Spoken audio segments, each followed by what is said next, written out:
আমরা নিজেদেরকে অনেক সম্মানিত কিছু হিসেবে দেখাই, আমরা নিজেদেরকে অনেক পবিত্র কিছু হিসেবে দেখাই, আমরা আমাদের চারপাশে একটা খোলস তৈরি করি, কিন্তু মৃত্যু এই সবগুলা খোলস সরায় দেয়। আমাদের সব চিন্তা দুনিয়া নিয়ে, যে দুনিয়াতে আমার জীবনটা কিভাবে আরো কমফোর্টেবল হবে, আরামদায়ক হবে, দুনিয়াতে আমার জীবনটা কিভাবে আরো সম্মানজনক হবে, দুনিয়াতে আমার জীবনটা কিভাবে আরো সচ্ছল হবে, দুনিয়াতে আমার জীবনযাপনের স্টাইলটা মানে লাইফস্টাইলটা কিভাবে আরো উন্নত হবে। আমরা মৃত্যুর কথা চিন্তা করতেছি না, আমরা আমাদের আখিরাতের কথা চিন্তা করতেছি না, আমরা আল্লাহ আযজা ওয়াল জাল্লার সামনে গিয়ে কি বলবো সেটা আমরা চিন্তা করতেছি না, এবং এই পরীক্ষা আমরা কিভাবে পার হয়ে যাব সেটা নিয়ে আমরা চিন্তা করতেছি না। আল্লাহ আমাদের জানাই দিচ্ছেন আপনার জন্য কি আছে, আপনার মৃত্যুর সময় কি হবে, মৃত্যুর পর কি হবে, কবরে কি হবে, বারজাকের জীবনে কি হবে, ইয়াউমুল কিয়ামাতে কি হবে, এবং অনন্তকালের জন্য কি হবে, প্রতিটা জিনিস আল্লাহ আপনাকে জানাই দিচ্ছেন। এরপরও যদি আপনি না করেন, আল্লাহর সামনে আপনার কোনো ওজন নাই, আল্লাহর সামনে আমার কোনো ওজন নেই, আমি আল্লাহর কাছে আশ্রয় চাই। আমরা দুনিয়ার জন্য হিজরত করি, সাহাবা একরাম হিজরত করছে দিনের জন্য। আমরা দুনিয়ার কথা চিন্তা করার সিদ্ধান্ত নেই, সাহাবা একরাম চিন্তা করছেন দিনের জন্য। আমরা দুনিয়াতে শুধুমাত্র বলবো আমরা ঈমান আনছি, লা ইলাহা ইল্লাল্লাহ, এতটুকু হবে না, আমাদের পরীক্ষা দিতে হবে। তো এই পরীক্ষা আমাদেরও আছে, আপনি মনে করেন না যে এই পরীক্ষা আমাদের শেষ, ওই সাহাবা কেরামের সময় পরীক্ষা হয়েছে, আমাদের এখন আর পরীক্ষা নেই। এই পরীক্ষা আমাদের সবার আছে, এই পরীক্ষা প্রত্যেকে তার অবস্থান অনুযায়ী দিতে হবে। এই পরীক্ষা আমরা পাস করতে পারতেছি না, এই পরীক্ষা নিয়ে আমরা চিন্তাও করতেছি, আমরা বেখেয়াল হয়ে আছে।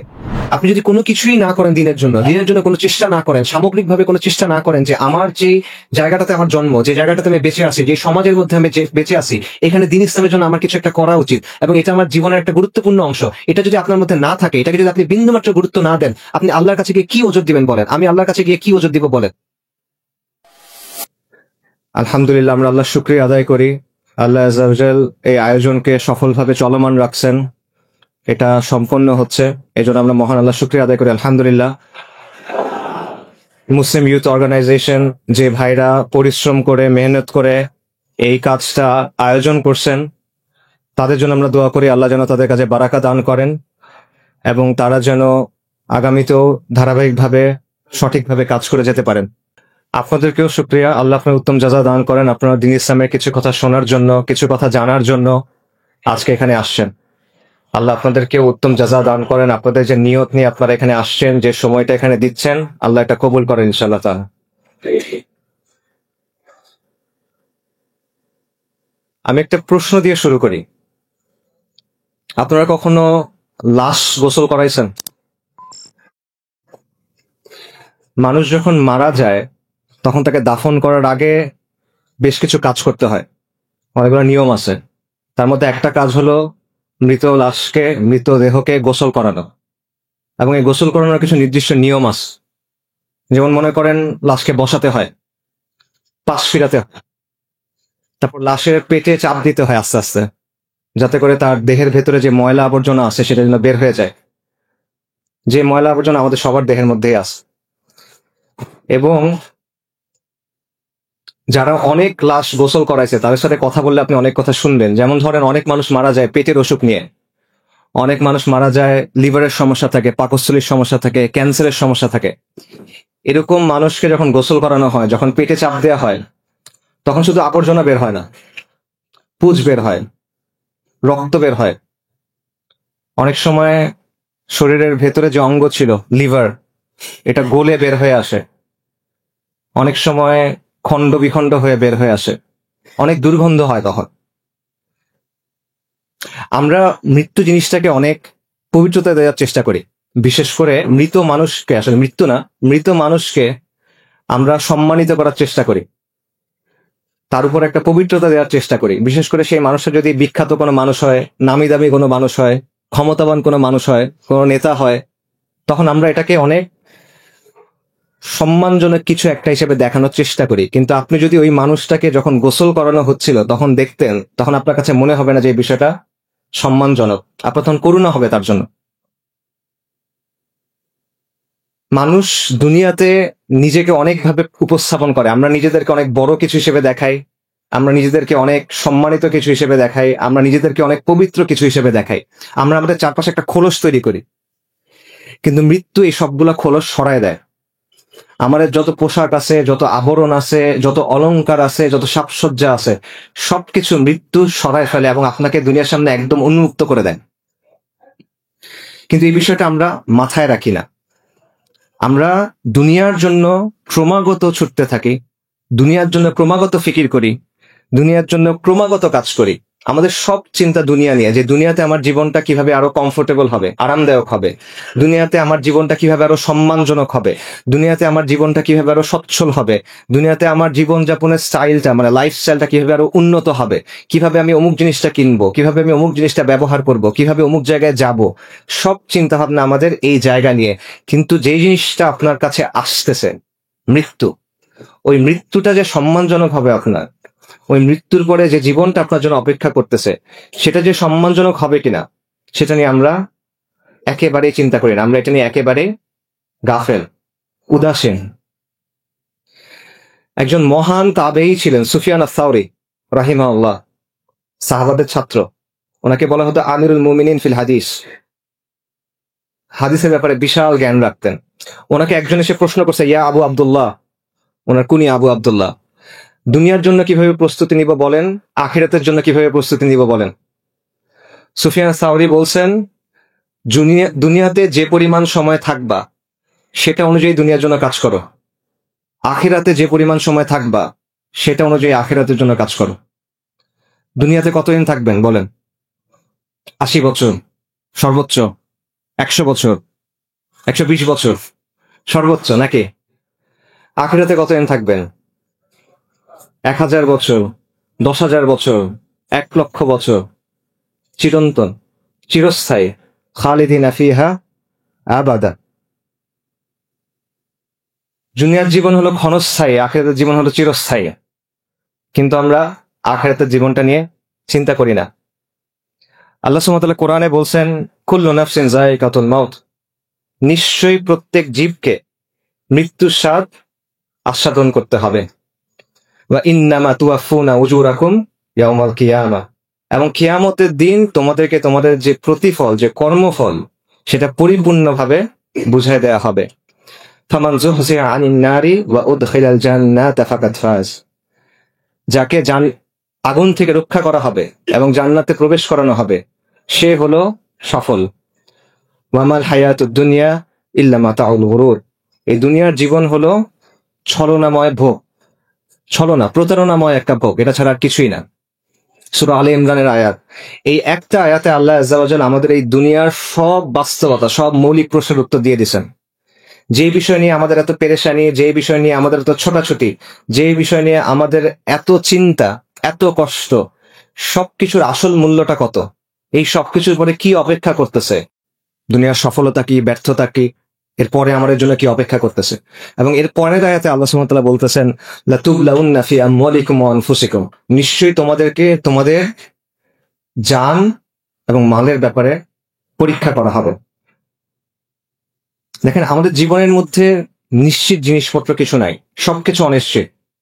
যে বিষয়গুলো নিয়ে আপনি সকাল থেকে ঘুমানোর আগ পর্যন্ত চিন্তা করেন, ইভেন ঘুমানোর সময় যেগুলো নিয়ে স্বপ্ন দেখেন, কোনোটার মধ্যে কোনো নিশ্চয়তা নাই। আমাদের উপার্জন, আমাদের পড়াশোনার রেজাল্ট, পরিবারে কি হবে, বাচ্চার কি হবে, সন্তানের কি হবে, স্ত্রীর কি হবে, পিতামাতার কি হবে, দুনিয়াবি যত চিন্তা আছে, যা কিছু নিয়ে আমরা চিন্তা করতেছি, কোনোটার মধ্যে কোনো নিশ্চয়তা নাই, নিশ্চিতভাবে জানার সুযোগ নাই। একটা মাত্র জিনিস নিশ্চিত, সেটা হলো মৃত্যু। কিন্তু এই মৃত্যু নিয়ে আমরা চিন্তা করি না। এই জিনিসটা আপনি কিভাবে ব্যাখ্যা করবেন? একটা জায়গা যেখানে আপনি চিরস্থায়ীভাবে থাকবেন, যে জিনিসটা নিশ্চিত, সেটা নিয়ে আপনি চিন্তা করতেছেন না।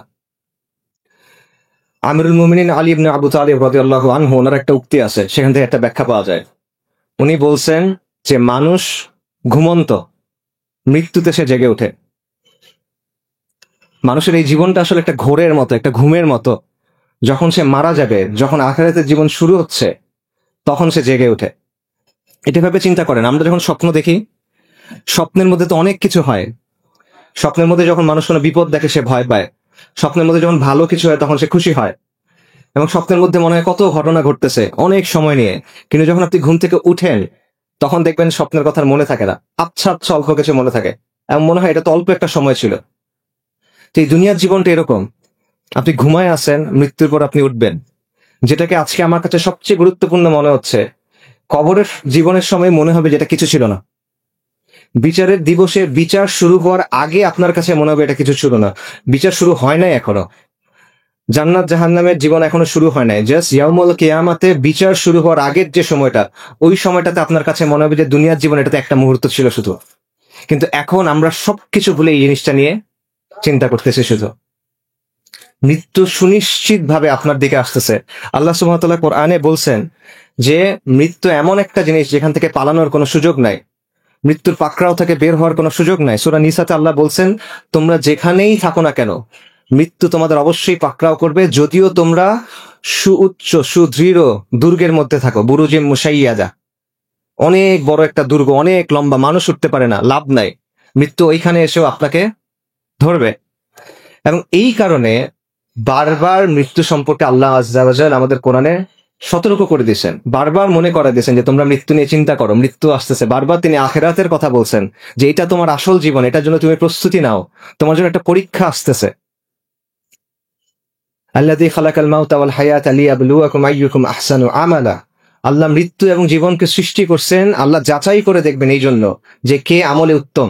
এটা একটা পরীক্ষা, একটা পরীক্ষার মধ্যে আপনি আছেন, কিন্তু আপনি মনে করতেছেন আপনি এটাই আপনার জীবন। আমরা মনে করতেছি, আমরা জানি এটা পরীক্ষা, কিন্তু আমাদের কাজের মধ্যে এটার কোনো প্রভাব নাই। এই জন্য আল্লাহ বারবার মৃত্যুর কথা আমাদের বলছেন। কিন্তু আমাদের সময়ের একটা ফিতনা হলো বা একটা বাস্তবতা হলো, আমরা মৃত্যু নিয়ে চিন্তা করি না, আমরা মৃত্যু নিয়ে কথা বলা পছন্দ করি না। মৃত্যু নিয়ে যখন কেউ কথা বলে এটা আমাদের কাছে পছন্দ হয় না। অথচ নবী সাল্লাল্লাহু আলাইহি ওয়াসাল্লামের কথা চিন্তা করেন, তিনি যখন কোনো বিয়ের অনুষ্ঠানে গেছেন, নিকার অনুষ্ঠানে, সেখানে তুমি বলতেছেন ইয়া আইয়ুহাল্লাযীনা আমানুত্তাকুল্লাহা হাক্কা তুকাতি ওয়া লা তামুতুন্না ইল্লা ওয়া আনতুম মুসলিমুন।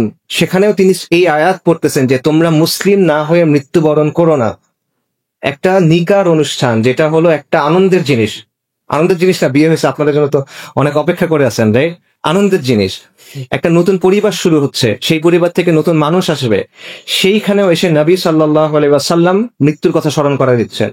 নবী সাল্লাল্লাহু আলাইহি ওয়াসাল্লাম বলছেন আকসিরু যিকরা হাদিমিল লাজ্জাত, যে বেশি বেশি করে তোমরা ওই জিনিসকে স্মরণ করো যেটা সুখ বিনাশী, যেটা সবকিছু সুখ নষ্ট করে দেয়, যেটা সবকিছু স্বাদ নষ্ট করে দেয়। সেই জিনিসটা কি? সেই জিনিসটা মৃত্যু। কেন এটা বারবার বলা হচ্ছে? কারণ এভাবে আপনি আখিরাতের জন্য নিজেকে প্রস্তুত করবেন, নইলে পারবেন না। যখন মৃত্যুকে কথা চিন্তা করবেন, যখন আখিরাতটা আপনার কাছে বড় মনে হবে, তখন আপনি আমলের দিকে যেতে পারবেন, তখন আপনি গুনাহ থেকে সরে আসতে পারবেন, তখন আপনি দুনিয়ার যে প্রতারণা এখান থেকে দূরে সরতে পারবেন। সাহাবায়ে কেরামের আমল আমরা যখন আজকে পড়ি, ওনাদের আমলের কথা আমাদের কাছে অবিশ্বাস্য মনে হয়, ওনাদের যে কুরবানি আমাদের কাছে অবিশ্বাস্য মনে হয়, ওনারা যে ইবাদত করছেন আমাদের কাছে অবিশ্বাস্য মনে হয়। ওই সমাজের সবচেয়ে সম্মানিত মানুষ ছিলেন ওনারা, মক্কার সমাজে। কুরাইশ আরবের মধ্যে সবচেয়ে সম্মানিত, সেই মক্কার মধ্যে ওনারা সম্মানিত ছিলেন। প্রথম দিকে সাহাবী যারা, মুহাজির সাহাবী যারা, সম্মানিত মানুষের জন্য সবচেয়ে কষ্ট হলো অপমান। সেই অপমান তাদেরকে সহ্য করতে হয়েছে, রাতারাতি অপমান। আগের দিন সম্মানিত মানুষ, পরের দিন ইসলাম গ্রহণ করছে, অপমানিত। উমর রাদিয়াল্লাহু আনহু, কুরাইশের সব গুরুত্বপূর্ণ আলোচনায় তাকে রাখা হতো, কিন্তু যেদিন উনি ইসলাম গ্রহণ করছেন বললেন, ওই দিন তার সাথে প্রকাশ্যে কাবার সামনে মারামারি হয়েছে, সকাল থেকে সূর্য মাথার উপরে উঠে যাওয়া পর্যন্ত। আপনারা শুনছেন এগুলা, আপনারা জানেন। তাদেরকে নিজের ঘরের মানুষ ঘর থেকে বের করে দিয়েছে। মুসা ইবনে উমার রাদিয়াল্লাহু আনহু, কোনো কিছু ছাড়া ঘর থেকে বের করে দেওয়া হয়েছে, পোশাক ছিল না ওনার। সাহাবীদেরকে নিজের বাসার লোকজন ধরে পিটাইছেন, উসমান রাদিয়াল্লাহু আনহুকে। অসংখ্য এরকম ঘটনা। শুধু এটা না, সবকিছু ছেড়ে বিদেশে চলে যেতে হয়েছে, আবিসিনিয়ায় চলে গেছেন রিফিউজি হিসেবে, কোনো পরিচয় নাই তাদের আবিসিনিয়ায়। তাদেরকে মদিনায় যেতে হয়েছে রিফিউজি হিসেবে, ইনিশিয়ালি তো রিফিউজি হিসেবে, তো আশ্রিত হিসেবে যেতে হয়েছে তাদেরকে। তারপরেও শেষ হয় নাই, এরপর তাদেরকে লড়াই করতে হয়েছে নিজের বাপের সাথে, নিজের ভাইয়ের সাথে, নিজের পরিবারের সাথে। এই কুরবানি, এই আমল, এই ইবাদত তারা কিভাবে করছেন? কিভাবে সম্ভব এটা? এটা সম্ভব কারণ তাদের কাছে আখিরাতটা ইম্পর্টেন্ট ছিল। তারা দুনিয়াতে থাকতেন, তাদের শরীরগুলো দুনিয়াতে, কারণ তাদের ফোকাসটা আখিরাতের দিকে, তাদের চিন্তাটা আখিরাত নিয়ে, তারা মৃত্যু নিয়ে চিন্তা করতেন। এই কারণে দুনিয়াকে তারা এভাবে ঠেলে দিতে পারতেন, এই কারণে তারা এত কষ্ট করতে পারতেন, এত আমল করতে পারতেন। এবং নবী সাল্লাল্লাহু আলাইহি ওয়াসাল্লাম এইভাবে তাদের তাসকিয়া এবং তারা কি তারবিয়া করছিলেন, প্রশিক্ষণটা দিয়েছিলেন যে তারা এটা যেন পারেন। এটা নবী সাল্লাল্লাহু আলাইহি ওয়াসাল্লাম কিভাবে করছেন? তিরমিজির একটা হাদিস আছে, এটার বাংলা আমি বলতেছি। নবী সাল্লাল্লাহু আলাইহি ওয়াসাল্লাম সেখানে বলতেছেন, দুনিয়া হলো অভিশপ্ত, এবং দুনিয়াতে যা কিছু আছে সেটা হলো অভিশপ্ত, শুধুমাত্র আল্লাহ জিকির ছাড়া এবং ওই বিষয়গুলো ছাড়া যেটা আল্লাহর সন্তুষ্টির কারণ হতে পারে। ইমাম আল বাইহাকি শুআবুল ঈমানে একটা ঘটনা বর্ণনা করছেন আব্দুল্লাহ ইবনে মাসউদ রাদিয়াল্লাহু আনহু থেকে। নবী সাল্লাল্লাহু আলাইহি ওয়াসাল্লাম এবং সাহাবায়ে কেরাম একদিন রাদিয়াল্লাহু আনহুম একদিন বের হয়েছেন রাস্তায়। তারা হাঁটতে হাঁটতে একটা জায়গায় গেলেন, সেখানে গিয়ে তারা দেখলেন একটা মৃতদেহ, হাড়, পোশাক, মাথার খুলি। রাসূলুল্লাহ সাল্লাল্লাহু আলাইহি ওয়াসাল্লাম তখন বললেন, এই যে মাথার খুলি, এটার ভিতর একদিন চোখ ছিল, যে চোখ দিয়ে সে দেখতো। এটার ভিতরে একদিন জিভ ছিল, যে জিভ দিয়ে সে কথা বলতো।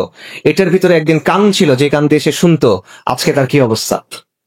তারপর নবী সাল্লাল্লাহু আলাইহি ওয়াসাল্লাম বলছেন যে এটাই হলো দুনিয়ার হাকিকত, এটা হলো দুনিয়ার বাস্তবতা, এটা হলো দুনিয়া একটা লাশ। এই ঘটনাটা নিয়ে, এটা সনদ নিয়ে কিছু কথা আছে, যায়িফ বলছেন অনেকে। বাকি আমরা তো কোনো হুকুম বলতেছি না। উলামায়ে কেরাম বলছেন যে তারগিব এবং তাহরিদের জন্য, উৎসাহ দেওয়ার জন্য বা ফজিলতের জন্য এটা বলা যায়। তো এইভাবে নবী সাল্লাল্লাহু আলাইহি ওয়াসাল্লাম সাহাবায়ে কেরামের মনকে প্রস্তুত করছিলেন, তাদের অন্তরকে প্রস্তুত করছিলেন কিসের জন্য? এই দুনিয়াতে তাদের যে কাজ সেটার জন্য এবং আখিরাতের জন্য। এবং সাহাবাদের অবস্থা কিরকম ছিল? আল হাসান আল বাসরি রাহিমাহুল্লাহ উনি বলছেন যে সাহাবায়ে কেরাম এমন মানুষ ছিলেন যে তোমরা যদি তাদেরকে দেখতে, তোমরা বলতা এই মানুষগুলা পাগল। আর তারা যদি তোমাদের দেখতো, তাহলে তারা বলতো এই মানুষগুলা মুসলিম না। ঠিক আছে? হাসান আল বাসরি রাহিমাহুল্লাহ এটা কখনের কথা বলতেছেন? বেশি হলে তাবেঈনদের সময়ের কথা। মানে নবী সাল্লাল্লাহু আলাইহি ওয়াসাল্লামের থেকে এক প্রজন্মের ডিফারেন্স। সেই সময়ের মানুষের ব্যাপারে হাসান আল বাসরি বলতেছেন যে সাহাবায়ে কেরামকে দেখলে তোমরা বলতে এই মানুষগুলা পাগল, আর তারা যদি তোমাদের দেখতো তারা বলতো এরা মুসলিমই না। সাহাবায়ে কেরাম কেমন ছিলেন শোনেন। আমিরুল মুমিনিন উমর ইবনুল খাত্তাব রাদিয়াল্লাহু আনহুর সময়ের কথা। উনি মসজিদুন নববীতে বসে আছেন। ওই সময় রোম এবং পারস্য বিজয় হয়েছে, মুসলিম সেনাবাহিনী ওই জায়গাগুলো বিজয় করছে এবং সেখান থেকে গনিমা আসতেছে, গনিমতের মাল আসতেছে। মসজিদ নববীর সামনে স্তূপ করে রাখা হচ্ছে ধন সম্পদ। সাহাবায়ে কেরাম খুশি, কিন্তু ওই সময়ে উমর রাদিয়াল্লাহু আনহু কান্না করতেছে। তাকে সাহাবারা জিজ্ঞেস করছেন, আমিরুল মুমিনিন আপনি খুশি না কেন? উনি বলতেছেন, রাসূলুল্লাহ আমার চেয়ে উত্তম ছিলেন, আবু বকর আমার চেয়ে উত্তম ছিলেন, তাদের সময় তো এই ধন সম্পদ আসে নাই, আমার সময়ে ধন সম্পদ খুলে দেওয়া হয়েছে। আমি ভয় পাচ্ছি এটা আমাদের জন্য পরীক্ষা কিনা। আমি ভয় পাচ্ছি যে দুনিয়াতেই যদি আমরা এত নিয়ামত পেয়ে যাই এবং সবকিছু ভোগ করে ফেলি, আখিরাতে আমাদের জন্য কি আছে? উমর রাদিয়াল্লাহু আনহুর আরেকটা ঘটনা, উনি একদিন হাঁটতেছেন, দেখেন একজন সাহাবী একটা মাংস খাচ্ছেন। উনি জিজ্ঞেস করছেন, তুমি মাংস খাচ্ছ কেন? বলে, আমার খেতে ইচ্ছা করলো তাই খেয়ে নিলাম। উনি বলে, তোমার ইচ্ছা করলে তুমি খাবা? তুমি ওই আয়াতের কথা জানো না? সূরা আহকাফে একটা আয়াত আছে যেটা কাফেরদের জন্য নাজিল করা, যে কাফেরদেরকে আল্লাহ আযজা ওয়া জাল বলবেন যে তোমাদের যত নিয়ামত ছিল এটা তো তোমরা দুনিয়াতে ভোগ করে ফেলছো, তাই আজকে তোমাদের জন্য হলো শাস্তি, অপমানজনক শাস্তি। উনি ওই আয়াতের কথা বলে বলতেছে, তোমার এইটা ভয় লাগে না? আয়াত কিন্তু কাফেরদের জন্য। কিন্তু উমর রাদিয়াল্লাহু আনহুর চিন্তাটা এমন, উনি ভয় থেকে বের হইতে পারতেছেন না, যে দুনিয়াতে এত ভোগ করব, এত মজা করব, এত নিয়ামত নিব, আখিরাতে যদি আমার কিছু না থাকে। এটা ছিল তার চিন্তা। সাহাবী সাঈদ ইবনে আমির রাদিয়াল্লাহু আনহু। আজকে আমরা কি করি দেখেন, আজকে আমরা দুনিয়ার পিছনে ছুটি, দুনিয়ার জন্য আল্লাহর অবাধ্যতা করি, দুনিয়ার জন্য আল্লাহ যেটা করতে বলছেন সেটা থেকে সরে যাই, তারপরে বলি আলহামদুলিল্লাহ ফর এভরিথিং। মনে করেন ব্যাংকে চাকরি পাইছে, তখন বলে আলহামদুলিল্লাহ ফর এভরিথিং। হারাম কাজ করতেছে, বিদেশে যাইতেছে ঘুরতে, আলহামদুলিল্লাহ ফর এভরিথিং। এইটা হলো আমাদের অবস্থা। আমরা মনে করতেছি যে আল্লাহর যেটা অবাধ্যতা সেটাকে আমাদের কাছে অবাধ্যতা মনে হয় না। আর সাঈদ ইবনে আমির রাদিয়াল্লাহু আনহু, ওনার কি অবস্থা? উনি ছিলেন হিমস শহরের গভর্নর। ওনার কাছে একবার ওমর ইবনুল খাত্তাব রাদিয়াল্লাহু আনহু কিছু টাকা পাঠাইছেন, অর্থ পাঠাইছেন। ওই ব্যক্তি যখন ওনার কাছে আসছে তখন উনি বলতেছেন, আমিরুল মুমিনিন আপনার জন্য এই অর্থ পাঠাইছেন। তখন সাঈদ ইবনে আমির বলতেছে, ইন্না লিল্লাহি ওয়া ইন্না ইলাইহি রাজিউন। এরপর ওই লোক টাকা দিয়ে চলে গেছে। ওনার স্ত্রী জিজ্ঞেস করতেছেন যে কি ব্যাপার, আমিরুল মুমিনিন কি ইন্তেকাল করলে? মানে ইন্না লিল্লাহ পড়ছেন কেন? তোমরা জানো এর চেয়ে খারাপ ঘটনা কি? এর চেয়ে খারাপ ঘটনা যে দুনিয়া আমার ঘরের মধ্যে ঢুকে গেছে, এটা এর চেয়েও খারাপ ঘটনা। তারপর তিনি স্ত্রীকে বলতেছেন, আমি এই টাকাগুলো দিয়ে দেই? ওনার স্ত্রী বলছে, হ্যাঁ দিয়ে দেন। ওনার বাসার সামনে দিয়ে একটা বাহিনী যাচ্ছিল মুসলিমদের জিহাদের জন্য, উনি টাকা তাদেরকে দিয়ে দিচ্ছেন। সাঈদ ইবনে আমির রাদিয়াল্লাহু আনহুর ব্যাপারে ওই শহরের মানুষ 4টা অভিযোগ দিয়েছেন উমর রাদিয়াল্লাহু আনহুর কাছে। 4টা অভিযোগ। প্রথম অভিযোগ, এই ব্যক্তি সকালে দেরি করে আসে। অভিযোগ নাম্বার 2, রাতের বেলা তাকে পাওয়া যায় না। যেহেতু ব্যক্তিটা গভর্নর, সময় অসময়ে তাকে প্রয়োজন হয়, কিন্তু রাতে তাকে পাওয়া যায় না। অভিযোগ 3, মাসে একদিন সে ঘর থেকে বের হয় না। অভিযোগ নাম্বার 4, এই ব্যক্তি হঠাৎ হঠাৎ অজ্ঞান হয়ে যায়।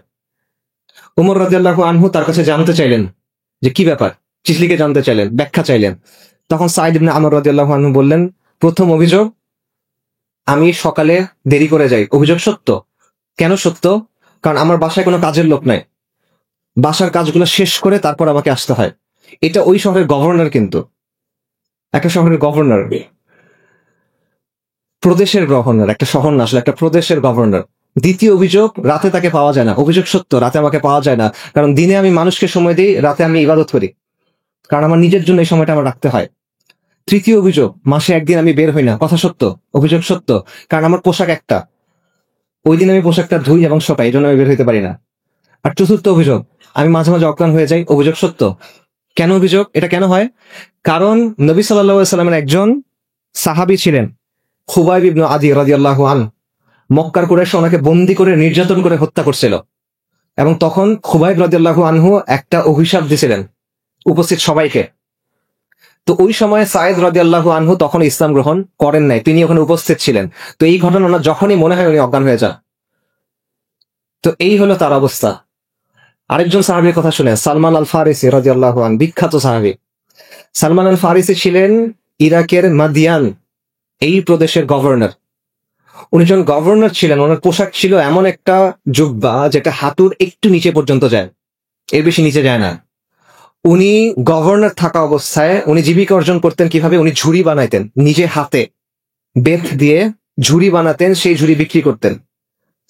উনি চলাফেরার জন্য একটা খচ্চর ব্যবহার করতেন। সাধারণত সম্মানিত মানুষ খচ্চর ব্যবহার করবে না, ঘোড়া ব্যবহার করবে। উনি খচ্চর ব্যবহার করতেন, এটা নিয়ে বাচ্চারা হাসি ঠাট্টা করতো। উনি চুপচাপ থাকতেন, উনি হাসতেন। ওনার অবস্থা এমন যে ওনাকে দেখে বোঝা যায় না। এক লোক শহরে ঢুকছে, ওনাকে ডেকে বলছে, এদিকে আসো, এই যে আমার গাধার পিঠে কিছু মালসামান আছে, এগুলো একটু নামায় দাও। উনি নামায় দিচ্ছে। তখন লোকেরা বলছে, তুমি কাকে বলতেছো? এটা গভর্নর, নবী সাল্লাল্লাহু আলাইহি ওয়াসাল্লামের সাহাবী, এটা সালমান আল ফারিসি। ওই লোক অপ্রস্তুত হয়ে গেছে। তখন সালমান আল ফারিসি বলছে, কোনো সমস্যা নাই, আমি তো আল্লাহর বান্দা, বান্দা তোমাকে তো সাহায্য করতেই পারে, সমস্যা কোথায়? সালমান আল ফারিসির বাসা ছিল না অনেকদিন। এক ব্যক্তি তাকে বারবার বলতো, ইয়া সালমান, আপনি একটা ঘর বানান, আপনি একটা ঘর বানান। সে শুনে রাজি হয়েছে, আচ্ছা ঠিক আছে, আমার ঘর লাগবে, ঘর বানায় দিবা। কিন্তু আমার ঘর কিরকম হবে বলো দেখি? ওই লোক বলছে, আমি জানি আপনার ঘর কেমন হবে। আপনার ঘর হবে এমন যে আপনি যদি সোজা হয়ে দাঁড়ান, আপনার মাথা ছাদে বাড়ি খাবে, আর আপনি ঘুমানোর সময় যদি পাশ ফিরেন, আপনি দেয়ালের সাথে বাড়ি খাবেন। এটা হলো বাসা, এটা হলো গভর্নরের বাসা। সালমান আল ফারিসি মৃত্যুর কথা চিন্তা করে অনেক কান্না করতেন। তখন মানুষ তাকে জিজ্ঞেস করতো, আপনি কি মৃত্যু ভয়ে কান্না করতেছেন? তুমি স্যার, মৃত্যু ভয়ে কান্না করতেছি না, আমার কাছে এটা খারাপ লাগতেছে যে আমার কাছে এত ধন সম্পদ, আমার কাছে এত জিনিসপত্র। নবী সাল্লাল্লাহু আলাইহি ওয়াসাল্লাম যখন ইন্তেকাল করছেন, তখন তো তার কাছে এত জিনিস ছিল না। তো আখিরাতে তার সামনাসামনি হলে আমি কি বলবো? এই জন্য উনি কান্না করতেন। ওনার কাছে এত জিনিসপত্র কি জানেন? 3টা জিনিস, একটা লাঠি, একটা কম্বল, একটা পানির পাত্র। এই হলো এত জিনিস যেটার জন্য উনি ভয় পাচ্ছেন। ওনার কাছে আরেকটা জিনিস ছিল, 4 নাম্বার জিনিস, দামি জিনিস। ওনার কাছে দামি মিস্ক ছিল, আতর ছিল, কিন্তু এই আতর উনি ব্যবহার করতেন না। যখন ওনার মৃত্যুর সময় আসছে, তখন ওনার পরিবারকে বলছেন, আমার দামি আতরটা এখন নিয়ে আসো, আমার মেহমানদের জন্য এই আতর প্রস্তুত করো। তারপর উনি বলছেন যে আমার চারপাশে এই আতর ছড়ায় দাও, কারণ আজকে ফেরেশতারা আমার কাছে আসবে। এইভাবে উনি মৃত্যুর জন্য প্রস্তুতি গ্রহণ করছেন। তো আমরা অনেকে আলহামদুলিল্লাহ, আল্লাহ সুবহানাহু ওয়া তাআলা অনেককে হিদায়াত করছেন, দিনের জন্য বুঝ দিছেন। আমরা চেষ্টা করি দিন পালন করার, আলহামদুলিল্লাহ দাওয়াতে কাজকর্ম করি। কিন্তু আমরা যেন কখনো ভাই এরকম মনে না করি যে আমরা অনেক কিছু করে ফেলছি দিনের জন্য। আমরা যেন এরকম মনে না করি যে আমরা দিনের জন্য অনেক কুরবানি করে ফেলছি। আমরা কিচ্ছু করি নাই, আমরা কিচ্ছু করি নাই। সাহাবায়ে কেরামের কাজের সামনে আপনি যদি নিজেকে চিন্তা করেন, মানে কোনো হিসাবের মধ্যে আপনি আসবেন না। এবং সাহাবায়ে কেরাম আল্লাহ আযজা ওয়া জাল্লার যে হক, এই হক পুনরায় আদায় করতে পারেন না, কেউ পারবে না।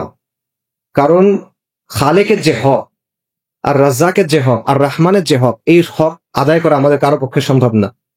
তো এই বিষয়টা যেন আমার মনের মধ্যে কখনো না ঢুকে, এবং সাহাবাদের থেকে যেন আমরা এটা বোঝার চেষ্টা করি যে আমাদের জীবনটা নিয়ে কিভাবে চিন্তা করা উচিত। আব্দুল্লাহ ইবনে উমর রাদিয়াল্লাহু আনহু উনি বলছেন যে সন্ধ্যা হলে সকাল পর্যন্ত বেঁচে থাকবা এটা মনে করো না। সকাল হলে সন্ধ্যা পর্যন্ত বেঁচে থাকবে এটা মনে করবা না, বরং আমলে লেগে পড়ো, আমল করো। সুস্থ অবস্থায় এমন আমল করো যেন সেটা তোমার অসুস্থতার সময়ের জন্য যথেষ্ট হয়।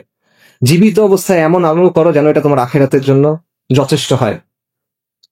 উমর ইবনে আব্দুল আজিজ রাহিমাহুল্লাহ খলিফা ছিলেন।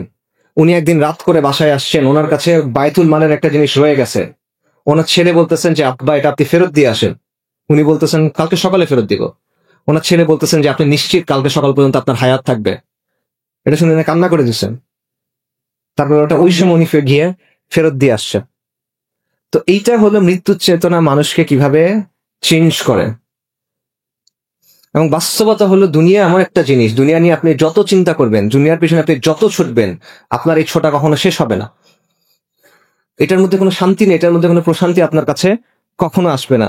দুনিয়া আপনাকে পাগল করে দিবে, কিন্তু এই পাগলামের বিনিময়ে আপনি কিছু পাবেন না। আর সাহাবায়ে কেরামদের কথা চিন্তা করেন, আরবরা ছিল সেই সময় দুনিয়াতে একেবারেই অসম্মানিত, সম্মানিত কোনো অবস্থান তাদের ছিল না। হরমুজানের কাছে, পারস্যের সম্রাট হরমুজানের কাছে যখন ইসলামের দাওয়াত নিয়ে যাওয়া হয়েছে, চিঠি পাঠানো হয়েছে নবী সাল্লাল্লাহু আলাইহি ওয়াসাল্লামের পক্ষ থেকে, তখন সে বলছে আরবরা কালকে পর্যন্ত মরুভূমিতে কুকুরের দলের মতো দৌড়াদৌড়ি করত, এদের কেমন সাহসে এরা আমাকে চিঠি পাঠায়। এইভাবে তারা আরবদের দেখতো। অথচ এই আরবরা যখন তারা ইসলাম গ্রহণ করলো, তারা কি অপ্রতিরোধ্য শক্তি হিসেবে আসলো, অর্ধেক দুনিয়া দখল করে ফেললো। আল্লাহ তাদেরকে দিলেন। আসলে এটা কিভাবে সম্ভব হইলো? এই যে সম্মানটা, এই অর্জনটা কেমনে সম্ভব হয়েছে? এই কষ্টটা তারা কিভাবে করতে পারছে? কারণটা হলো তাদের চিন্তাটা, তাদের চোখটা আখিরাতের দিকে ছিল। এই জন্য দুনিয়া তার সামনে এসে গড়ায় পড়ছে, লুটায় পড়ছে। আর আমাদের অবস্থা হলো আমরা দুনিয়ার পিছনে ছুটতেছি, এই জন্য আমরা দুনিয়ার সামনে লুটায় পড়ছি, কিন্তু আমরা অসম্মানিত। দুনিয়া শব্দটা, এটা যে রুট আরবিতে, সেটার অর্থ হলো যেটা নিকটবর্তী, যেটা নিম্নমানের, তুচ্ছ। দুনিয়া আসলেই তুচ্ছ, এবং এই তুচ্ছ জিনিসের পিছনে যে ছোটে সে তুচ্ছ হবে। নবী সাল্লাল্লাহু আলাইহি ওয়াসাল্লাম বলতেছেন যে আমাদের কাছে অনেক সময় মনে হয় না যে কাফেরদেরকে আল্লাহ কেন দিচ্ছেন এত কিছু। দুনিয়াতে আল্লাহ তো কাফেরদের অনেক দিচ্ছেন, শান, মান, সম্পদ, কত কিছু দিচ্ছেন, সামরিক শক্তি, সাম্রাজ্য, এত কিছু আল্লাহ তাদের কেন দিচ্ছেন? আমাদের কাছে মনে হয় না অনেক সময়। নবী সাল্লাল্লাহু আলাইহি ওয়াসাল্লাম উত্তর দিয়েছেন, উনি বলছেন দুনিয়ার মর্যাদা যদি আল্লাহর কাছে একটা মশার দানার সমান হইতো, তাহলে আল্লাহ কাফেরকে এক ফোঁটা পানি দিতেন না। কিন্তু দুনিয়ার মর্যাদা একটা মশার দানার সমানও না, এই জন্য আল্লাহ কাফেরকে দিয়ে রাখছে। কিছু যায় আসে না, এটা কোনো মূল্য নাই। দুনিয়ার আখিরাতের অবস্থা হলো, নবী সাল্লাল্লাহু আলাইহি ওয়াসাল্লাম বলছেন যে আল্লাহর কসম, যে আখিরাতের তুলনায় দুনিয়ার অবস্থা হলো তোমাদের মধ্যে কেউ সমুদ্রে একটা আঙ্গুল ডুবালো, তারপর সে আঙ্গুল এনে দেখুক এখানে কতটুকু পানি লেগে আছে। এই যে সমুদ্র, এটা হলো আখিরাত। আপনি আঙ্গুল ডুবানোর পরে হাতে যেটা লেগে থাকবে, এটা হলো দুনিয়া। এই হলো দুনিয়ার অবস্থা। কিন্তু আমরা এই দুনিয়ার পিছনে ছুটতেছি। আমার হায়াতুদ দুনিয়া ইল্লা মাতাউল গুরুর, এটা ছলনার একটা জিনিস, যেটা বাইরে থেকে দেখতে খুব ভালো লাগে, কিন্তু ভেতরে কিচ্ছু নাই, ভেতরে কোনো প্রশান্তি নাই। বাইরে থেকে চকচকে জাঁকজমকপূর্ণ, টানে আপনাকে, কিন্তু শেষ পর্যন্ত এটা আপনাকে ক্ষতি ছাড়া কিছু দিতে পারবে। এবং দুনিয়ার জিনিস আপনি যত খুঁজবেন, যত দৌড়াবেন, কোনো তৃপ্তি আপনার আসবে না। নবী সাল্লাল্লাহু আলাইহি ওয়াসাল্লাম বলছেন যে বনি আদমকে যদি দুটা উপত্যকা দেয়া হইতো, স্বর্ণ ভর্তি, মানে বিশাল ময়দান ভর্তি শুধু সম্পদ, স্বর্ণ, বনি আদম সন্তুষ্ট হবে না, সে তৃতীয় একটা চাইবে। বনি আদমের পেট একটা জিনিস দিয়ে ভরবে, এটা হলো কবরের মাটি, আর কোনো কিছু দিয়ে এটা ভরবে না। এখানে একটা বিষয়ে মাথায় রাখবেন যে সম্পদ নিষিদ্ধ না। আমি বলতেছি না যে দুনিয়া একেবারে আপনি ছেড়ে দিবেন, আপনি দুনিয়া ছাড়তে পারবেন না। এই দুনিয়ার মধ্যে আমাদের থাকতে হবে, এই দুনিয়ার মধ্যে আমাদের আমল করতে হবে। দিনকে বিজয়ী করার জন্য যে কাজ করবেন ওটা দুনিয়াতে করতে হবে, দুনিয়ার আসবাবের নিয়ম মেনে আপনার কাজ করতে হবে। মুসলিমদের স্বার্থে আপনি যখন কাজ করবেন সেটাও দুনিয়াতে করতে হবে, কিন্তু দুনিয়া যেন আপনার অন্তরের ভিতরে না ঢুকে। সম্পদ হারাম না যদি আপনি এটা হালাল ভাবে উপার্জন করেন, যদি আপনি এটা সঠিকভাবে খরচ করেন, যদি এটি আপনি দ্বীন ইসলামের জন্য খরচ করেন, যদি আপনি যখন প্রয়োজন হয় নিজের সম্পদ আল্লাহর জন্য দিয়ে দেওয়ার জন্য প্রস্তুত থাকেন, এবং যদি আপনি দিনের জন্য বেশি খরচ করেন আর নিজের নফসের জন্য কম খরচ করেন। কিন্তু এটা মাথায় রাখা যে এই ভারসাম্য রাখা অত্যন্ত কঠিন। সালাফুস সালেহিন থেকে কথা আছে যে ওনারা বলতেন যে সব গুনার শেকড় কি? সব গুনার শেকড় হইল দুনিয়ার প্রতি ভালোবাসা। আরেকটা কথা ওনারা বলতেন, সেটা হলো যেই ব্যক্তি, ইমাম আহমদ এটা আনছেন কিতাবুজ জুহুদে, যে যেই ব্যক্তি দুনিয়াকে প্রাধান্য দিবে সে তার আখিরাতকে ক্ষতিগ্রস্ত করবে। যে দুনিয়াকে গুরুত্ব দিবে সে আখিরাতকে ক্ষতিগ্রস্ত করবে, আর যে আখিরাতকে গুরুত্ব দিবে অবশ্যই সে তার দুনিয়াকে কিছুটা হলেও ক্ষতিগ্রস্ত করবে। তাই যে জিনিসটা চিরস্থায়ী তোমরা সেটাকে প্রাধান্য দাও। এটা বাস্তবতা। আমাদের মধ্যে একটা ধারণা আছে যে ঠিক আছে আমরা দিন দুনিয়া এমন ভাবে ব্যালেন্স করে ফেলবো যাতে আমার দুনিয়াটা একটা কাফেরের দুনিয়ার মতো সুন্দর হবে। এটা হবে না, এটা সম্ভব না। নবী সাল্লাল্লাহু আলাইহি ওয়াসাল্লামের হাদিস আছে যে দুনিয়া মুমিনের জন্য কিরকম, কারাগারের মতো। দুনিয়া মুমিনের জন্য কারাগারের মতো। যার মাথায় আর কোনো চিন্তা নাই দুনিয়া ছাড়া, সে যেভাবে দুনিয়ার পিছনে ছুটতেছে, আর আপনি আখিরাতের কথা চিন্তা করেন, আপনি আখিরাতের জন্য প্রস্তুত নেন, আপনি কি একইভাবে ছুটতে পারবেন কিনা? এটা তো সম্ভব না। তো এই ব্যাপারটা আমাদের বোঝা উচিত যে যেহেতু আপনি বুঝছেন আল্লাহ আপনাকে এই নিয়ামত দিছেন, একটা পরীক্ষা আছে, ওই পরীক্ষার উত্তর সহ আল্লাহ আপনাকে বলে দিছেন, আপনাকে মহা পুরস্কারের জন্য আল্লাহ নিয়ামত দিছেন, তাহলে আপনাকে দুনিয়াতে কিছু জিনিস ছেড়ে দিতে হবে। এই ছেড়ে দেওয়ার মানসিকতা থাকতে হবে। 100 দুনিয়া পাবেন আবার দিনও ধরে রাখবেন, এটা হবে না। সালাফুস সালিহিন বলছেন এটা হবে না। রাসূলুল্লাহ সাল্লাল্লাহু আলাইহি ওয়াসাল্লামের কি অবস্থা ছিল? উনি মাটির ঘরে থাকছেন, ছোট ছোট ঘরের মধ্যে থাকছেন, দিনের পর দিন চলে গেছে, তার বাসায় রান্না হয় নাই, মাটিতে থাকছেন তিনি। এরকম ছিল না? নবী সাল্লাল্লাহু আলাইহি ওয়াসাল্লাম বলছেন যে দুনিয়ার সাথে আমার সম্পর্ক কি? আমার সম্পর্ক তো এমন যে আমি একজন মুসাফির, যাবার সময় একটা গাছের ছায়ায় আমি বিরতি নিছি। এটা হলো দুনিয়া, এখান থেকে সময় হলে আবার চলে যাবে। সাহাবাদের কথা তো আপনাদেরকে বললামই। এই বিষয়টা মাথায় রাখা, এবং তাহলে সহজ হয়ে যায়। নবী সাল্লাল্লাহু আলাইহি ওয়াসাল্লামের হাদিস আসছে যে যার চিন্তা আখিরাত, আল্লাহ তার বিষয়গুলো সহজ করে দেন, আল্লাহ তার অন্তরে সমৃদ্ধি দান করেন, এবং দুনিয়া অপমানিত হয়ে তার কাছে আসে। আর যার চিন্তা হলো দুনিয়া, আল্লাহ তার বিষয়, তার সামনে দারিদ্র্যকে ঝুলায় দেন, আল্লাহ তার বিষয়গুলো ছিন্ন বিচ্ছিন্ন করে দেন, এবং সে দুনিয়া থেকে অতটুকুই পায় যেটা তার জন্য লেখা ছিল। এবং সাহাবাদের ক্ষেত্রে এটা প্রমাণিত। দুনিয়ার প্রতি যে অনাসক্ত হয় সে আখিরাত পায়। মানুষের কাছে যেটা আছে এটার প্রতি যার আসক্তি নাই সে মানুষের ভালোবাসাও পায়। মানুষের কাছে যেটা আছে মানুষ ওটা চায়, আপনি যখন ওটা চান মানুষ খুশি হয় না, দুঃখ পায়। মানুষের কাছে চাইলে মানুষ পছন্দ করে না অপছন্দ করে? অপছন্দ করে। আল্লাহর কাছে চাইলে আল্লাহ পছন্দ করে, আল্লাহর কাছে না চাইলে আল্লাহ অপছন্দ করেন। আল্লাহর কাছে চাইতে হয়। সেই বিষয়টা বোঝা। মামাল হায়াতুদ দুনিয়া ইল্লা মাতাউল গুরুর। এবং এই দুনিয়ার সমাপ্তিটার কথা ভাই চিন্তা করা। আয়েশা রাদিয়াল্লাহু আনহা বলতেছেন যে নবী সাল্লাল্লাহু আলাইহি ওয়াসাল্লামের শেষ সময়ে তার সামনে পানির একটা পাত্র রাখা হয়েছে। রাসূলুল্লাহ সাল্লাল্লাহু আলাইহি ওয়াসাল্লাম সেই পানি দিয়ে বারবার মুখ মুছতেছেন এবং বলছেন লা ইলাহা ইল্লাল্লাহ, নিশ্চয়ই মৃত্যুর মধ্যে কষ্ট আছে। সালাফুস সালিহিনের অনেকে মৃত্যু যন্ত্রণা সম্পর্কে বলছেন যে মুমিনের জন্য সবচেয়ে কষ্টকর জিনিস হলো মৃত্যু যন্ত্রণা। শাহাদাত যদি না আসে, শাহাদাতের যন্ত্রণা নাই, কিন্তু শাহাদাত ছাড়া যত মৃত্যু আছে দুনিয়াতে এর চেয়ে আর কোনো কষ্ট মুমিনের জন্য নাই। এবং সেই কষ্ট কিরকম? তীর দিয়ে আপনার শরীর ছিন্ন বিচ্ছিন্ন করে দেওয়া হচ্ছে, লোহার পেরেক হাতুড়ি দিয়ে ঠুকে ঠুকে আপনার শরীরে ঢোকানো হচ্ছে, গরম পানির মধ্যে আপনাকে ফেলে সিদ্ধ করে দেওয়া হচ্ছে। এটার যে কষ্ট, সালাফুস সালিহিন বলছেন যে মৃত্যুর কষ্ট এটার চেয়ে বেশি। ওনারা বলতেছেন কোন মানুষকে যদি মরার পর জীবিত করা যাইতো এবং বলানো যাইতো যে মৃত্যুটার কষ্ট কেমন, তোমরা পাগল হয়ে যাইতা, তোমাদের নাওয়া খাওয়া ভুলে যাইতা, তোমরা ভোগবিলাস ভুলে যাইতা, তোমরা উন্মাদের মতো হয়ে যাইতা। এই মৃত্যু আপনার জন্য আসতেছে, আমার জন্য আসতেছে, এবং এই মৃত্যু দুইটার একটা হবে, দুই রকমের একরকম হবে। সাহাবী বারা ইবনে আজিব রাদিয়াল্লাহু আনহু থেকে একটা হাদিস আছে, মুসনাদে আহমদের লম্বা হাদিস।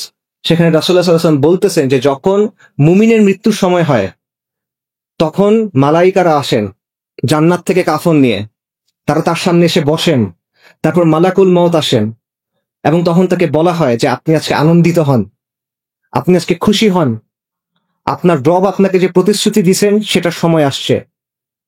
ইয়া আইয়াতুহান নাফসুল মুতমাইন্না ইরজিই ইলা রাব্বিকি রাদিয়াতান মারদিয়া, যে হে প্রশান্ত আত্মা, যে আপনি আসেন সন্তুষ্ট হয়ে এবং আল্লাহর সন্তুষ্টির পাত্র হয়ে, এবং সেই সময় তার রূহ তার বডি থেকে বের করে নেওয়া হয়। এবং এটা কিভাবে হয়?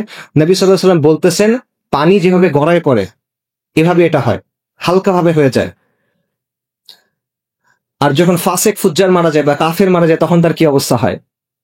মালাইকারা আসেন জাহান্নাম থেকে কাফন নিয়ে, তারা তার সামনে এসে বসেন, মালাকুল মউত আসেন এবং তাকে তখন বলা হয় যে বের হয়ে আসো আজকে তুমি অবাধ্য বান্দা,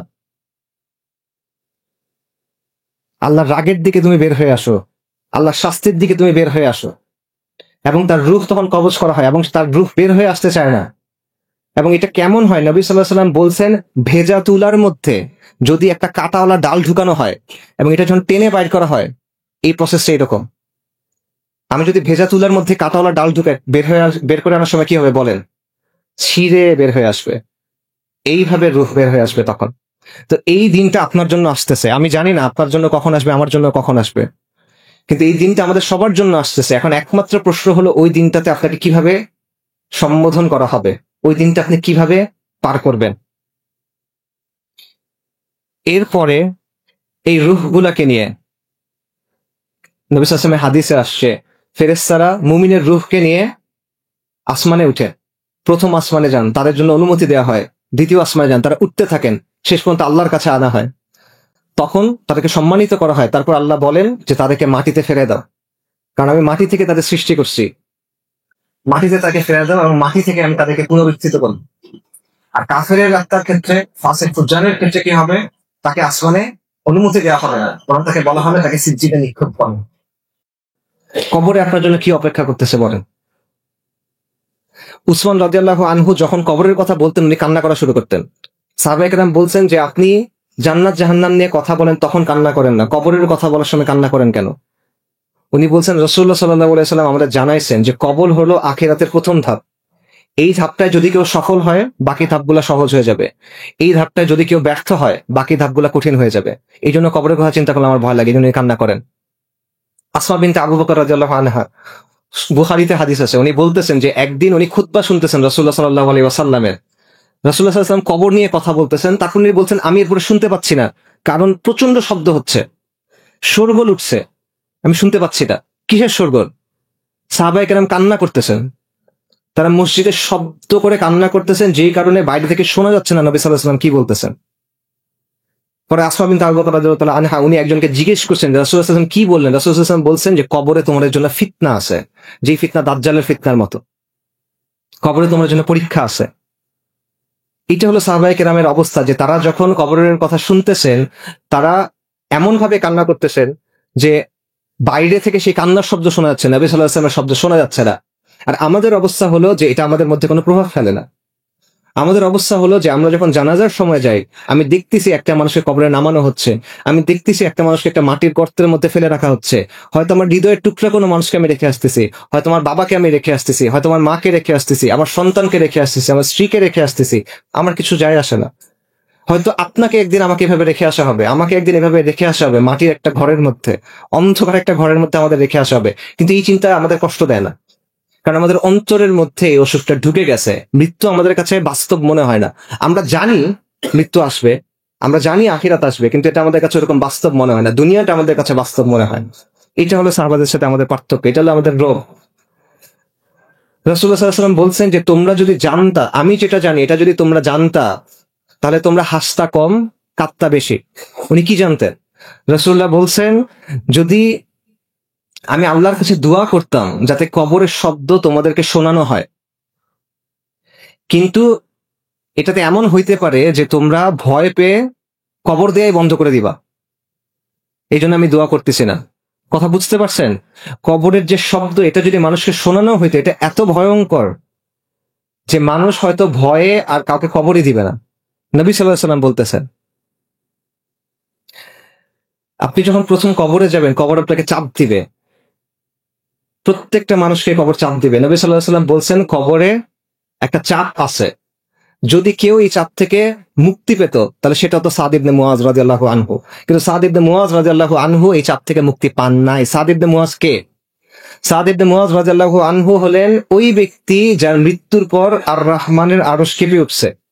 হাদিসে আসছে সাদ ইবনে মুআজ রাদিয়াল্লাহু আনহুর জানাজার সময় আসমানের সবগুলো দরজা খুলে দেওয়া হয়েছে। হাদিসে আসছে সাদ ইবনে মুআজ রাদিয়াল্লাহু আনহুর জানাজার সময় ৭০,০০০ ফেরেশতা জানাজায় শরীক হয়েছেন। তাদের মধ্যে এমন ফেরেশতা আছেন যারা ওই দিনের আগে দুনিয়াতে অবতরণ করেন নাই। উনি আওস গোত্রের প্রধান, যিনি শুরু থেকে নবী সাল্লাল্লাহু আলাইহি ওয়াসাল্লামকে সাহায্য করে গেছেন। শহীদ, উনি শহীদ, শাহাদাত পাইছেন। এই ব্যক্তির জন্য কবরের চাপ থেকে মাফ নাই। আল্লাহর ওয়ালি এই ব্যক্তি, তার জন্য কবরের চাপ থেকে মাফ নাই। আমার আপনার জন্য এই অবস্থাটা কিরকম হবে? কিন্তু এই জিনিসটা আমরা চিন্তা করি না। কবরের পরীক্ষা আছে। নবী সাল্লাল্লাহু আলাইহি ওয়াসাল্লাম আমাদের জানাইছেন যে যখন কবরে একজন মানুষকে রেখে আসা হবে, দুইজন ফেরেশতা তার কাছে আসবেন, মুনকার এবং নাকির, এবং তাকে প্রশ্ন করা হবে যে তোমার রবকে, তোমার দিন কি ছিল, এবং তোমাদের মধ্যে এই যে ব্যক্তি প্রেরিত হয়েছিল তার ব্যাপারে তুমি কি বলো? মুমিন বলবে আমার দিন ইসলাম, আমার রব আল্লাহ, ইনি আল্লাহ রসুল মুহাম্মদ রাসূলুল্লাহ সাল্লাল্লাহু আলাইহি ওয়াসাল্লাম। আর মুনাফিক কাফের সে কি বলবে? সে বলতে পারবে না।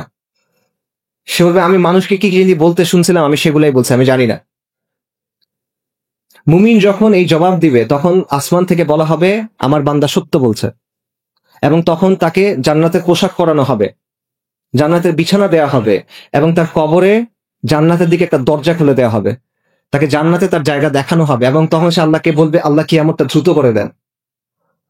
আর ওই বান্দা যে কাফের মুনাফিক, তাকে সে যখন বলবে আমি জানি না, তখন বলবে এই সে মিথ্যা বলতেছে, এবং তখন তার জন্য জাহান্নামের যে পোশাক থাকবে, জাহান্নামের বিছানা দেয়া হবে, এবং জাহান্নামের দিকে দরজা খুলে দেওয়া হবে, এবং সে বলবে আল্লাহ কিয়ামত যেন না হয়, কারণ তখন তার ওখানে যেতে হবে।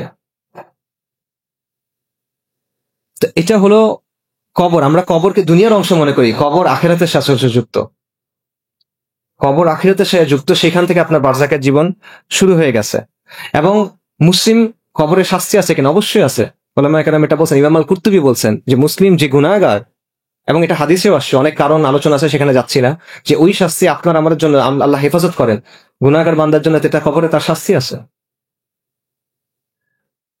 আল্লাহ তাআলা বলছেন ফামান যুহজিহা আনিন নারি ওয়া উদখিলাল জান্নাতা ফাকাদ ফাজ ওয়া মাল হায়াতুদ দুনিয়া ইল্লা মাতাউল গুরুর। সফলতা কিভাবে? এগুলো থেকে বাঁচবেন কিভাবে? সফলতা হলো এইটাই, যাকে আগুন থেকে রক্ষা করা হলো এবং জান্নাতে প্রবেশ করানো হলো, সেই হলো সফল। এবং দেখেন আল্লাহ বলছে যে রক্ষা পেল না, যাকে রক্ষা করা হলো, যে প্রবেশ করলো না, যাকে প্রবেশ করানো হলো, সেই সফল। এটা আল্লাহর রহমত ছাড়া আপনি পাবেন না। তো এই জায়গায় আল্লাহ সুবহানাহু ওয়া তাআলা আমাদের জানাইছেন যে আল্লাহ মুমিনদেরকে সাহায্য করবেন। কি দিয়ে? মজবুত বাক্য দিয়ে। ওলামায়ে কেরাম বলছে একটা বাক্য দিয়ে আল্লাহ সাহায্য করবেন, সেটা কি? আল্লাহ আযজা ওয়া জাল্লা বলছেন ইউসাব্বিতুল্লাযীনা আমানু বিল কাউলিস সাবিতি ফিল হায়াতিদ দুনিয়া ওয়া ফিল আখিরাহ। মহান আল্লাহ মুমিনদেরকে কাউলুস সাবিত, এটার মাধ্যমে দুনিয়ার জীবনে এবং আখিরাতে সুপ্রতিষ্ঠিত রাখবে। এই কাউলুস সাবিত কি? লা ইলাহা ইল্লাল্লাহ, তাওহীদ। কিন্তু লা ইলাহা ইল্লাল্লাহ খালি বললে হবে না, লা ইলাহা ইল্লাল্লাহ খালি বললে হবে না, এটার পরীক্ষা দিতে হবে, আল্লাহ যাচাই করবে। এটা আমার কথা না, আল্লাহ সুবহানাহু ওয়া তাআলা বলছেন। আল্লাহ সুবহানাহু ওয়া তাআলা বলছেন আহাসিবান নাসু আইয়ুতরাকু আইয়াকুলু আমান্না ওয়া হুম লা ইফতানুন। তোমরা কি মনে করছো যে তোমরা বলবো আমান্না, আমরা ঈমান আনছি, তারপর তোমাদের অব্যাহতি দেওয়া হবে? হবে না। আল্লাহ সুবহানাহু ওয়া তাআলা পরীক্ষা নেবেন। ওয়ালাকাদ ফাতান্নাল্লাযীনা মিন ক্বাবলিহিম, আল্লাহ তাদের পূর্ববর্তীদের পরীক্ষা নিছিলেন। আল্লাহ পরীক্ষা করে দেখবেন যে কে সত্যবাদী এবং কে মিথ্যাবাদী। এটা মনে করেন না যে আপনি আজকে মুখস্থ করে গেছেন, পরীক্ষার সময় পরীক্ষার জবাব দিয়ে বের হয়ে আসছেন, ব্যাপারটা এমন না। আল্লাহ যাচাই করবেন, আল্লাহ যাচাই থেকে আপনি বের হইতে পারবেন না। এখানে কোনো দুই নাম্বারি করার সুযোগ নাই, এখানে কোনো ধোঁকা দেওয়ার সুযোগ নাই, এখানে কোনো বুঝ দিয়ে বের হয়ে আসার সুযোগ নাই। এবং আল্লাহ কিভাবে পরীক্ষা করবেন? নানাভাবে পরীক্ষা করবেন। একটা পরীক্ষার কথা আমরা আগেই বলছি, লাতুবলাউন্না ফি আমওয়ালিকুম ওয়া আনফুসিকুম। আল্লাহ আপনাদের, আমাদের জান এবং আমাদের জীবন দিয়ে আমাদেরকে পরীক্ষা করবেন। বিষয়টা বুঝেন ভাই। আপনি শুধুমাত্র লা ইলাহা ইল্লাল্লাহ বলছেন, এটাতে মনে করেন না যে আপনি সব পাকড়াও থেকে বেঁচে যাচ্ছেন। এটাতে মনে করেন না যে আপনি পরীক্ষা থেকে পার হয়ে গেছেন। এটাতে আমি যেটা মনে না করি যে হ্যাঁ আমি সফল হয়ে গেছি। আপনার পরীক্ষা অবশ্যই দিতে হবে, আপনাকে যাচাই অবশ্যই করা হবে। আল্লাহ আযজা ওয়া জাল যে জিনিসটার কথা দিচ্ছেন, এটা অনেক মূল্যবান জিনিস, সস্তা কিছু না। জান্নাত, চিরস্থায়ী জান্নাত, এই জিনিসটা সস্তা কিছু না। এটা আল্লাহ সস্তাতে দিবেন না। দামি জিনিসের সওদা কখনো সস্তায় হয় কিনা? কখনো হয় না।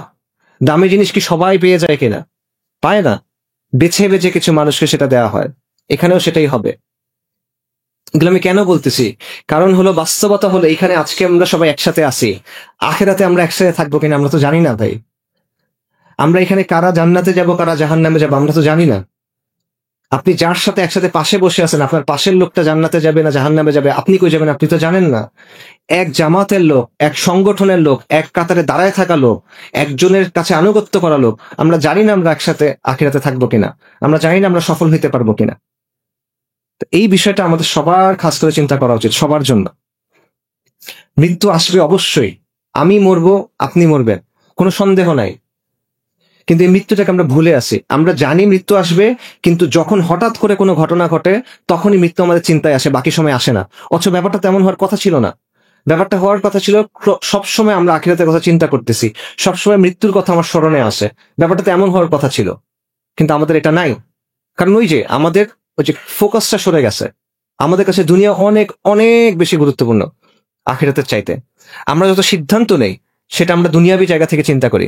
আর আমরা সবকিছু শেষ হয়ে যাওয়ার অল্প যে সময়টা থাকে ওইটা একটু দিনের জন্য কিছু হয়তো বা করি, তারপর নিজেকে মনে করি যে আমি অনেক কিছু করছি দিনের জন্য, আমি অনেক বড় দিনদার, আমি দিনের অনেক বড় খেদমত করে ফেলছি, আল্লাহ মাফ করেন। আপনার পরীক্ষা আসতেছে, আপনার জন্য মৃত্যুর কষ্ট আসতেছে, সাকারাতুল মাউত সত্য। মৃত্যুর কষ্ট আপনার জন্য আসতেছে, আপনার মার জন্য আসতেছে, আপনার বাবার জন্য আসতেছে, আপনার সন্তানের জন্য আসতেছে। এর থেকে কোনো মুক্তি নাই যদি না আপনি শাহাদাত পান। আপনার জন্য কবরের চাপ আসতেছে। কবরের চাপ এমন যে বলা হয় যে কাফেরের জন্য পাঁজর ভেঙে ঢুকে যাবে, রিবকেজ ভেঙে ঢুকে যাবে, এরকম চাপ কবরে। সাদ ইবনে মুআয রাদিয়াল্লাহু আনহু এই চাপ থেকে মুক্তি পান নাই। কবরের প্রশ্নোত্তর আসতেছে, এখান থেকে আপনি মুক্তি পাবেন না। ইয়াউমুল কিয়ামার যে ভয়াবহ অপেক্ষা, সেখান থেকে কারো মুক্তি নাই, সবার জন্য এটা আছে, আম্বিয়া কেরামের পর্যন্ত আছে এটা, আলাইহিমুস সালাতু ওয়াসসালাম। বিচারের দিনের যে ভয়াবহ অবস্থা, সেখান থেকে আমরা কেউ মুক্তি না, আমার সবার জন্য এটা আছে। আমরা দুনিয়াতে শুধুমাত্র বলবো আমরা ঈমান আনছি, লা ইলাহা ইল্লাল্লাহ, এতটুকু হবে না, আমাদের পরীক্ষা দিতে হবে। আমি আপনাদের এই কথাটা বলে শেষ করি, আপনারা এটা খাস ভাবে চিন্তা করেন কিভাবে পরীক্ষা দিচ্ছেন সাহাবীরা। শুরুতে বলছি, এবার একটা উদাহরণ শুনেন। সাহাবী সুহাইব ইবনু সিনান, উনি সুহাইব আর রুমি নামে পরিচিত। আর রুমি মানে রোমের লোক। উনি আসলে রুমি না, উনি আরবের লোক, কিন্তু ছোটকালে উনি বন্দী হয়েছিলেন এবং ওনাকে রোমে নিয়ে যাওয়া হয়েছিল। সেখানে উনি বড় হন এবং তাদের ভাষা শিখেন, পরে পালায় আরবে চলে আসেন। এই কারণে তাকে বলা হয়তো আর রুমি, সুহাইব আর রুমি রাদিয়াল্লাহু আনহু। উনি যখন পালায় চলে আসছেন, ওনার কোনো সম্পদ ছিল না, কিন্তু এরপর উনি ব্যবসা করলেন, আল্লাহ ওনার ব্যবসায় বরকত দিলেন, অনেক ধন সম্পদের মালিক হলেন।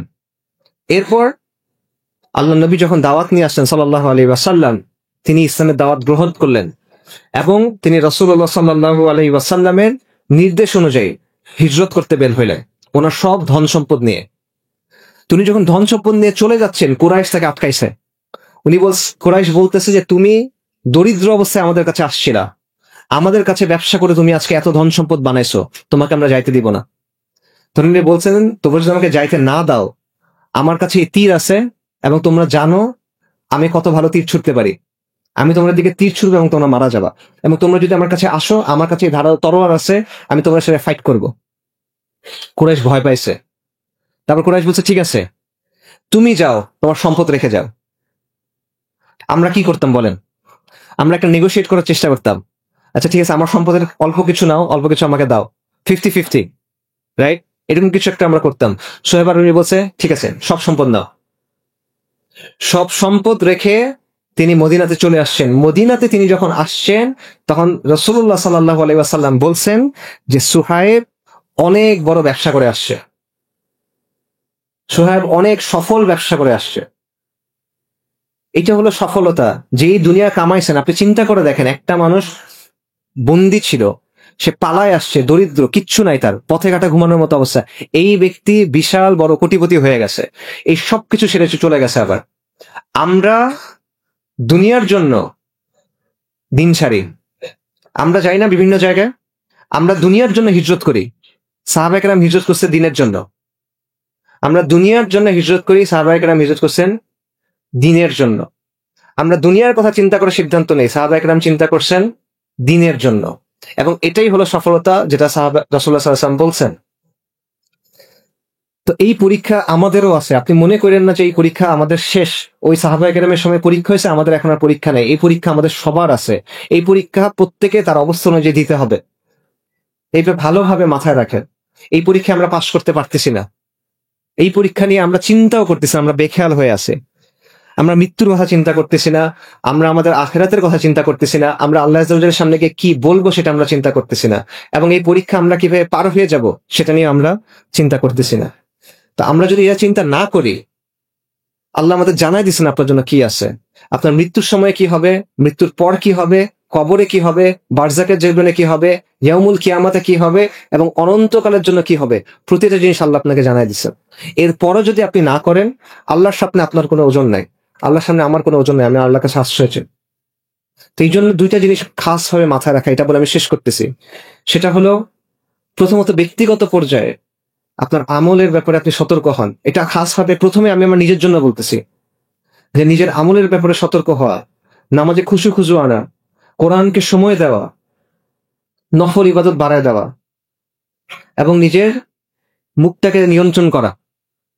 এটা নিয়ন্ত্রণ না করার কারণে আমরা অনেক বেশি গুনাহ করে ফেলি। আর খাস ভাবে যে বিষয়টা আমাদের সবার চিন্তা করতে হবে, সেটা হলো দ্বীন ইসলামের জন্য আপনি কি করলাম, দ্বীন ইসলামের জন্য আমার আর আপনার কি অবদান। আজকে দুনিয়াতে কি হচ্ছে আপনি তো জানেন, গাজাতে কি হচ্ছে আপনি জানেন, আরাকানে কি হচ্ছে আপনি জানেন, কাশ্মীরে কি হচ্ছে আপনি জানেন, আসামে কি হচ্ছে আপনি জানেন, উইঘুর মুসলিমদের সাথে কি হচ্ছে আপনি জানেন। এই সবগুলা জিনিস আমাদের চোখের সামনে ঘটতেছে, আমরা কোনো কিছু করতে পারতেছি না। এই প্রশ্নের জবাব তো আমাদের দিতে হবে। আপনার এই দেশে আপনার দিনের সাথে কি হচ্ছে আপনি চিন্তা করেন। নবী সাল্লাল্লাহু আলাইহি ওয়াসাল্লামের ব্যাপারে যেই আক্রমণগুলো হচ্ছে সেগুলো আপনার সামনে ঘটতেছে, এগুলো কোনো কিছুর ব্যাপারে আপনি জানেন না এমন না। তো এই সব কিছুর পরে এই জবাবটা আপনাকে দিতে হবে। তাহলে আল্লাহকে গিয়ে আপনি কি বলবেন বলেন?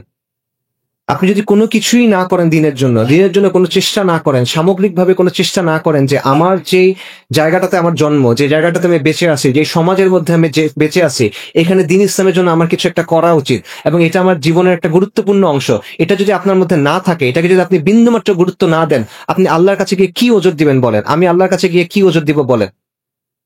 আমাদের আল্লাহর কাছে গিয়ে কি জবাব দেওয়ার থাকবে এটা বলেন? এই কথাগুলো আমি আপনাদের সামনে রাখতেছি, আবারও বলতেছি, এই কথাগুলো প্রথমত আমার জন্য এবং তারপর সবার জন্য। যদি এখানের মধ্যে ভালো কোনো কিছু থাকে, সেটা একান্ত আল্লাহর পক্ষ থেকে। এখানে যা কিছু ভুল এবং খারাপ, সেটা আমার পক্ষ থেকে এবং শয়তানের পক্ষ থেকে। ওয়া আখিরু দাওয়ানা আলহামদুলিল্লাহি রাব্বিল আলামিন।